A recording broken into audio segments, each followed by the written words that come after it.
I'm going to review a book.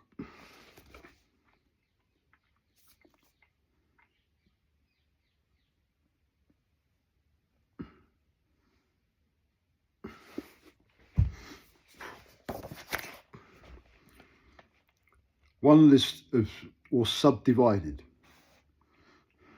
Most people find that one list is the best way to go because it serves as a master inventory rather than as a daily prioritizing guideline.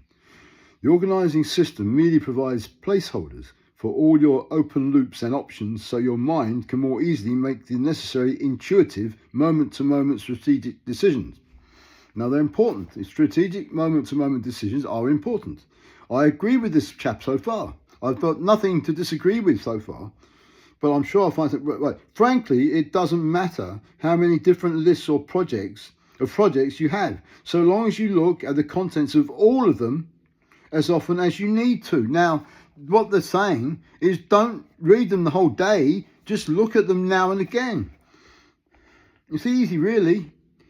For the most part, you'll do that in one fell swoop during your weekly review. Now, I hold weekly reviews every day because I'm thorough. Right. Some common ways to subsort projects. Now, so sorting projects must always be done first. You've got to get your projects, then you've got to subsort them.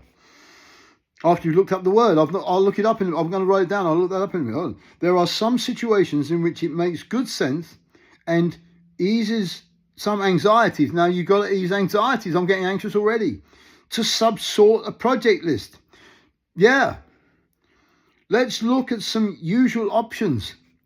I'm going to need to get onto these pretty quickly. I'm getting really anxious. Personal, professional.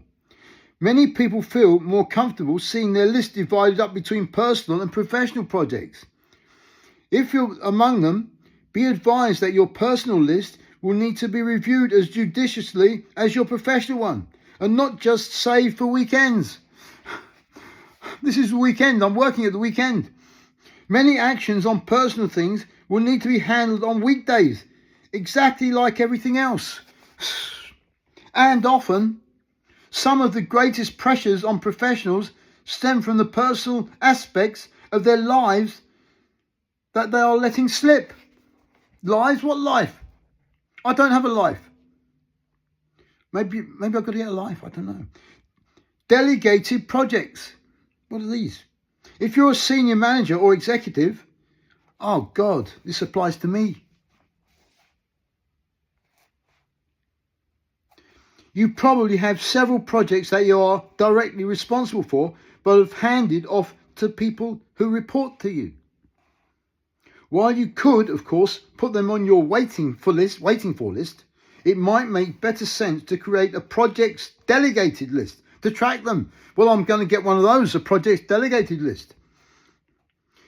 Your task will be simply to review the lists regularly enough to ensure that everything is moving along appropriately. I agree with that. This is good stuff. I could have written it myself. Specific types of projects. Some people have as part of their work and lifestyle several different projects of the same type, which in some instances it may be valuable to group together in a sub-list of projects. For example, a corporate trainer or keynote speaker might maintain a separate category of projects presentations with a chronological listing of all the upcoming events of that nature. These would be projects like the rest, in that they need to be reviewed for actions until they are completed. But it might be helpful to see them all organised in one list, in the order they are coming up on the calendar, apart from the other projects. If you are a real estate agent, I'm not a real estate. I'm not a real estate, so I don't have to worry about this next bit. I'll ask everyone, but I'm not a real estate agent. I might be by the end of this. I don't know. No. Well, if you are a real estate agent, sell consulting services or develop proposals for a relatively small number of prospective clients in any profession.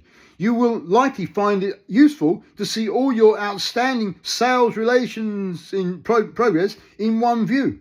This could be a separate list in a planner or digital application, but to be to be optimally, I didn't think I knew that one, did you? Didn't think I would say it. Optimally functional.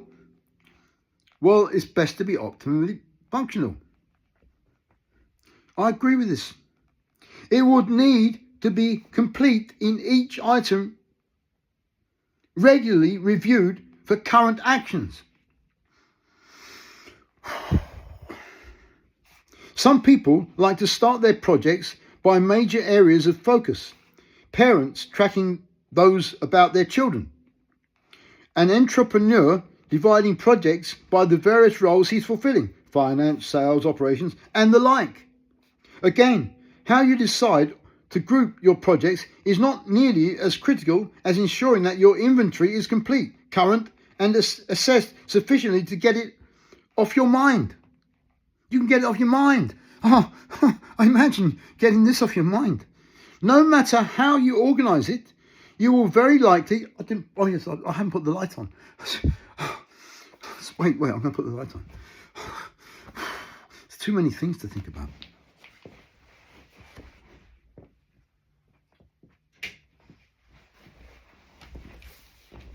That's better. I feel better now. I feel like I'm living in a decent place, you know what I mean? I feel like I can relax a bit, chill out. Okay. Right.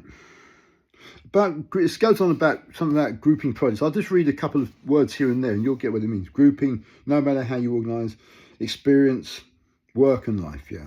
Okay, I'll speed read it. What about sub-projects? Sub-projects.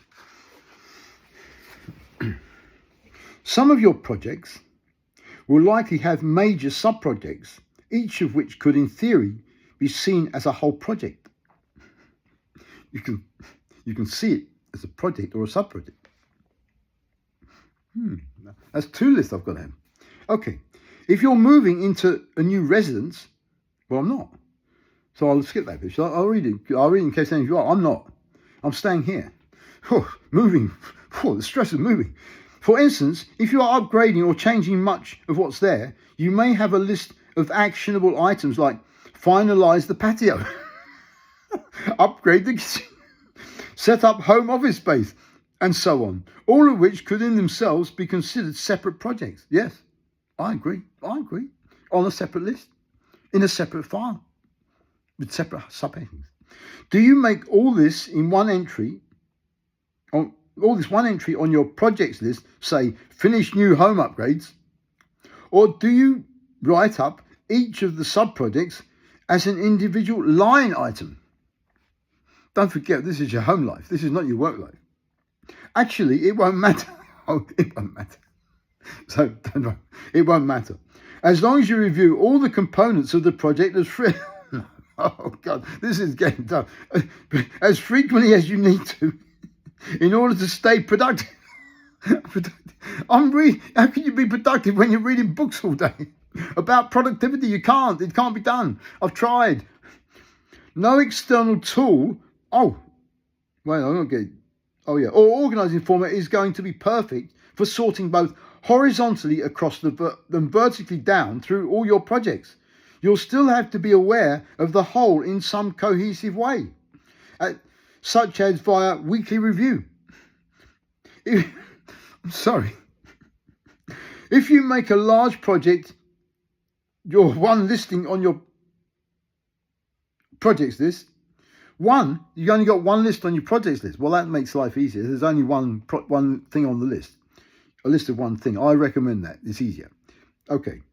If you make a large project your one listing on your projects list, you'll want to keep a list of sub-projects and or the project plan itself as project support material to be reviewed when you come to that major item. I would recommend doing it this way for if big pieces of the project are dependent on other pieces getting done first. In that scenario, you may have sub-projects with no next actions attached to them because they are, in a sense, waiting for other things to happen before they can be move forward. For instance, you might not be able to upgrade the kitchen until you've finished assess and upgrade home electricity.